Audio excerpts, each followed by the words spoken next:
If you're flying within the US after May 7th, 2025, and you don't have this one thing in your wallet, you might get stopped right at the TSA gate. No, it's not your plane ticket. It's not even your passport.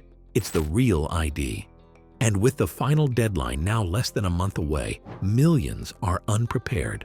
Here's what you need to know fast. So, what exactly is this real ID everyone's talking about?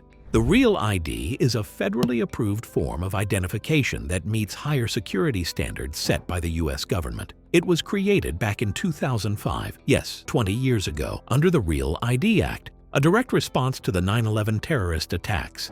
The idea? Make it harder for fake IDs to be used to board planes or enter secure federal facilities. Now here's the thing, real IDs look a lot like your current state driver's license, but if you look closely, they have a star symbol in the upper right corner. No star? Not Real ID compliant. So starting May 7th, 2025, the TSA will no longer accept your regular license for domestic flights unless it's a Real ID. If you're traveling by plane within the US, you'll need a Real ID or a valid US passport, military ID, or a few other federally approved IDs. That means whether you're flying from LA to Vegas, New York to Florida, or even just hopping a short business trip to Chicago, you'll need it. The new rule applies to domestic flights, entering military bases, federal buildings like courthouses or IRS offices. It doesn't apply if you're driving, voting, registering to vote, or getting federal benefits like Social Security. So for basic stuff, you're fine. But if you're flying, you better have it ready. Now you might be wondering, why did it take 20 years to actually enforce this? Good question. The deadline has been delayed 6 times. The Department of Homeland Security originally planned to roll it out in 2008. Then came tech problems, then state resistance, then COVID-19 hit,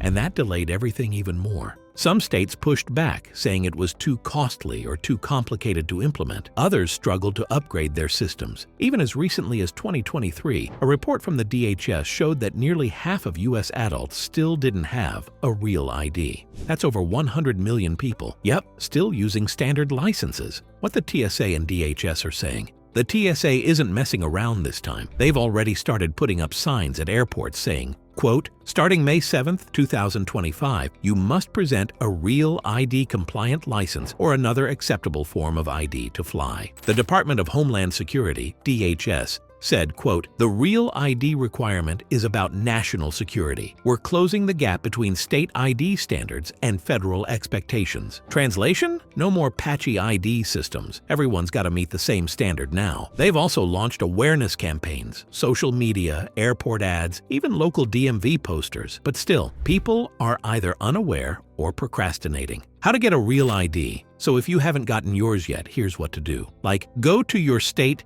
DMV website. Look for the Real ID section. Make an appointment. Walk-ins may not work anymore in many places. Bring these documents: proof of identity, e.g. birth certificate or passport, Social Security number, card or tax document, 2 proofs of address, utility bills, bank statement, etc. Legal presence doc if you're not a U.S. citizen.